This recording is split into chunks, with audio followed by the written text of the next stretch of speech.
Le problème astral. Bonjour. Merci d'être ici avec moi une fois de plus. J'espère que vous allez très bien aujourd'hui. C'est Marie, bienvenue sur ma chaîne. Ces informations peuvent être considérées comme de la science-fiction ou comme le spectateur le voit le mieux, et je les publie uniquement à des fins de divertissement. Cependant, je prends mes informations très au sérieux, et pour ceux qui ont des yeux pour voir. J'écris ceci le matin du 16 février 2025. Je n'avais pas prévu d'écrire sur ce sujet, et cela ne m'est venu à l'esprit qu'après avoir publié mes dernières vidéos sur le problème avec les reptiles. Ce que Harry le tigre Urma m'a expliqué était assez révélateur, surtout sur la façon dont les reptiles utilisent l'astral et comment ils s'y trouvent. Cela a corroboré beaucoup de choses que je soupçonnais seulement. Ainsi, après ce sujet, j'ai inévitablement commencé à réfléchir aux conséquences de ces faits, et c'est ainsi que ce sujet est né après y avoir pensé toute la journée d'hier. Comme Harry l'a expliqué, l'une des plus grandes limitations de l'espèce humaine lyrienne est leur gamme de perception, à partir de laquelle leur concept de réalité découle. Je peux ajouter que la gamme de perception limitée de tous les humains lyriens est à la base de l'extrême matérialisme, tel qu'il est vu par la science moderne sur Terre, où la conscience n'est rien de plus que la conséquence de processus bioélectriques complexes se déroulant entre les neurones du cerveau, et lorsqu'un sujet meurt, tout est fini pour lui.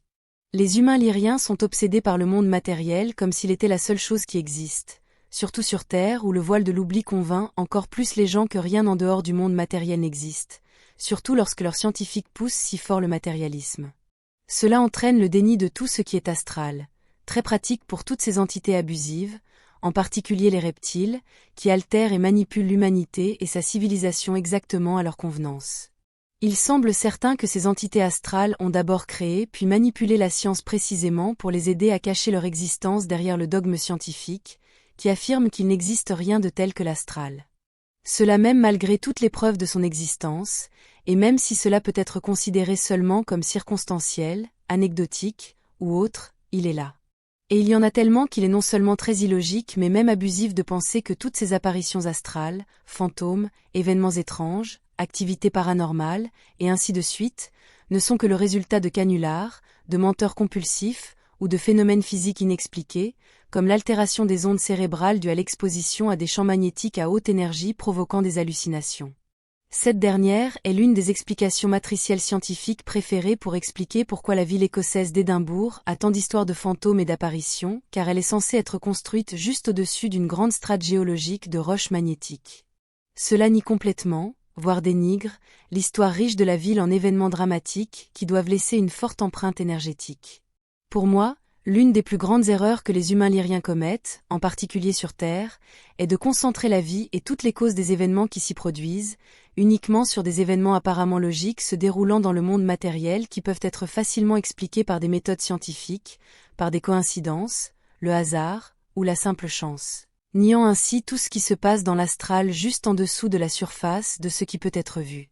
L'ignorance de l'astral entraînera inévitablement les humains lyriens à devenir facilement victimes de toutes les entités qui s'y trouvent, qui ne sont que des animaux de plus, ou des créatures de plus qui sont également vivantes de leur point de vue, de leur propre royaume existentiel, où elles naissent, grandissent, se reproduisent et meurent, tout comme n'importe qui d'autre. Sur Terre, le déni de l'astral cause des problèmes incroyables, car même les personnes les plus intelligentes remettent en question son existence car il n'y a pas de preuve forte et tangible de son existence, même pour soi-même, car avoir été témoin de quelque chose de paranormal à un moment de notre vie peut ne pas suffire à nous convaincre de l'existence de l'astral. Et je dis « nous convaincre », y compris moi-même, car je vous sens, je suis d'accord avec vous, je comprends pourquoi tant d'entre vous nient ou doutent de l'existence de l'astral car je peux voir les deux côtés, car je me concentre aussi généralement uniquement sur le côté matériel des choses, même si j'ai vécu des expériences fortes comme les Urmas me guérissant astralement.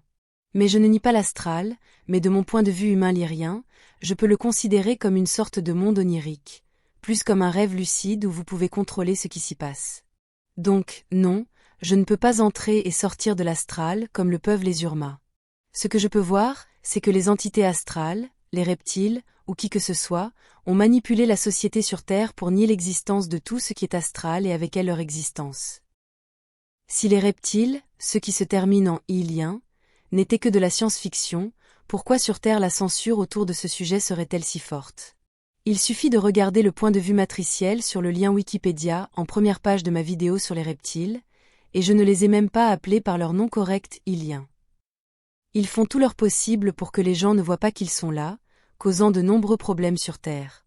Mais si ces reptiles, parmi d'autres créatures astrales, manipulent la société sur Terre à leur convenance et avec tant de force et de talent, il serait très stupide de croire qu'ils s'arrêtent là. Et cela m'amène à dire quelque chose de gênant, mais assez évident. C'est très probablement ainsi qu'ils ont infiltré la Fédération Galactique.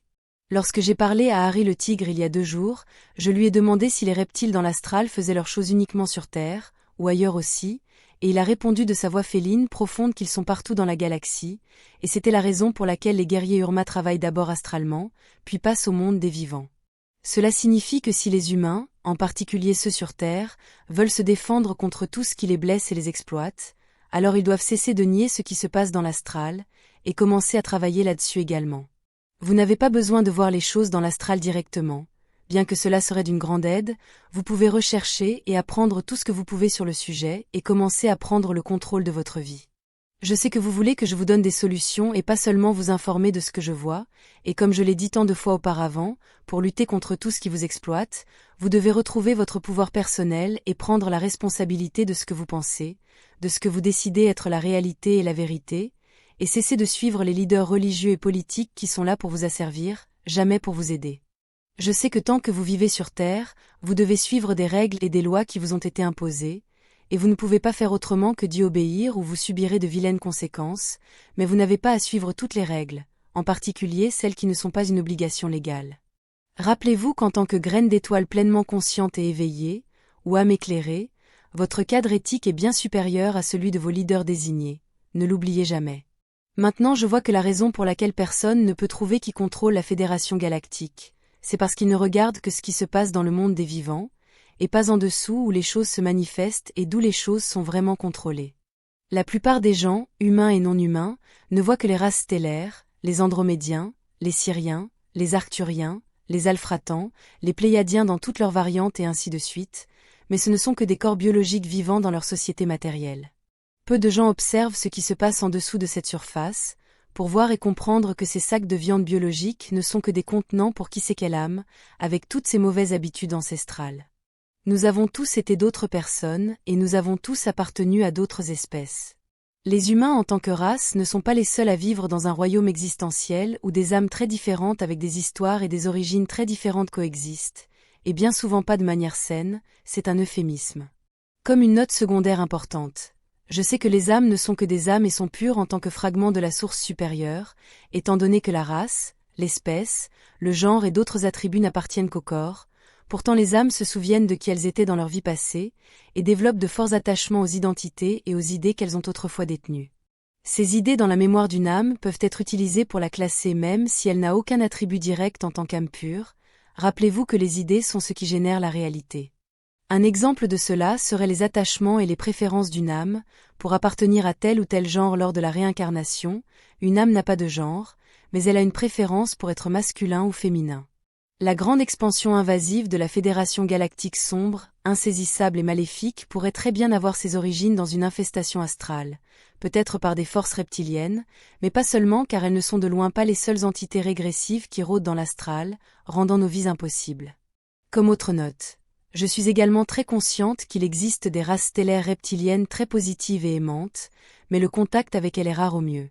Comme vous l'avez remarqué, ce qui se passe sur Terre n'est qu'un reflet plus petit de ce qui se passe en dehors de la Terre, où la Fédération Galactique est le gouvernement, avec toutes ses lacunes, abus et ainsi de suite. Il n'y a rien d'étrange à ce que la vie en dehors de la Terre ressemble autant à la vie sur la planète, car la réalité est la même, et l'une n'est qu'une partie de l'autre. Ils ne sont même pas des reflets en tant que tels, l'un ou l'autre, ils font partie de la même structure socioculturelle. Tout ce qui se passe sur Terre se passe également en dehors, seulement à des tiers et avec des variantes. C'est la même chose mais beaucoup plus grande et plus étendue, avec une complexité ajoutée à tout. Il est si facile de voir que les politiciens sur Terre ne sont que des marionnettes manipulées par d'autres qui gèrent les choses en coulisses, la plupart du temps loin des yeux du public. Un exemple de cela est Carotte, vous savez de qui je parle. Avec sa forte personnalité imposante, il fait croire aux gens qu'il est le leader, alors qu'en réalité il n'est qu'une marionnette et il le sait. C'est une marionnette des corporations derrière lui, qui à leur tour obéissent à leur société secrète, qui à leur tour obéissent aux représentants de la Fédération galactique, qui obéissent également à d'autres au-dessus d'eux, dissolvant la chaîne de commandement dans les éthers et dans la vaste confusion du temps et de l'espace. Il suffit de regarder Musk, qui est toujours derrière Carotte et pourtant fait ce qu'il veut. Il ressemble beaucoup à celui qui manipule Carotte, et probablement, Musk n'est même pas humain, car je sais qu'il est connecté à la Fédération galactique qui lui parle directement, et cela explique pourquoi il a tant de technologies innovantes. Qui sait ce qui se trouve à l'intérieur de ce corps biologique? Il pourrait être connecté à la Chine, car son apparence physique pourrait nous orienter dans cette direction également, mais de mon point de vue il pourrait très bien être un représentant de la Fédération Alphratan nommé pour être le gestionnaire direct de Carotte, entre autres choses. De même qu'avec les politiciens humains, dans la Fédération galactique les gens auront des gestionnaires derrière eux, y compris des entités astrales douteuses qui pourraient habiter ces représentants de la Fédération dans des postes de pouvoir élevés, tout comme sur Terre où les reptiles aiment utiliser des politiciens comme portail organique et d'autres personnes utiles à leurs fins. Je commence à voir que la Fédération galactique est en effet infiltrée par des forces maléfiques du côté astral, d'où elles opèrent à travers des portails organiques et se cachent derrière des personnes biologiques vivantes de n'importe quelle race d'étoiles. Avant de partir, je tiens à préciser qu'il n'y a personne derrière moi. Pour quelque raison que ce soit, le destin m'a placé ici en tant que reine tégétienne, et je décide de ce qu'il convient de faire et comment gérer les choses du mieux que je peux, sans que personne ne me manipule, au point où j'ai supprimé l'ensemble de l'ancien au conseil de Tegeta car il était infiltré et corrompu. Oui, j'ai des gens qui m'aident, comme il se doit, comme tous les militaires de ma civilisation, mais ils ne prennent pas les décisions, c'est moi qui les prends. Je ne suis membre d'aucune absurde société secrète, ni rien de tel, et je ne suis que moi-même, et je suis seule en tant que reine, et ce n'est pas facile. Ce sera tout pour aujourd'hui. Comme toujours, merci d'avoir regardé ma vidéo, d'avoir liké, partagé, et de vous être abonné pour davantage. Cela aide beaucoup cette chaîne à grandir. Et j'espère vous voir ici la prochaine fois. Avec beaucoup d'amour et de reconnaissance, votre amie, Marie.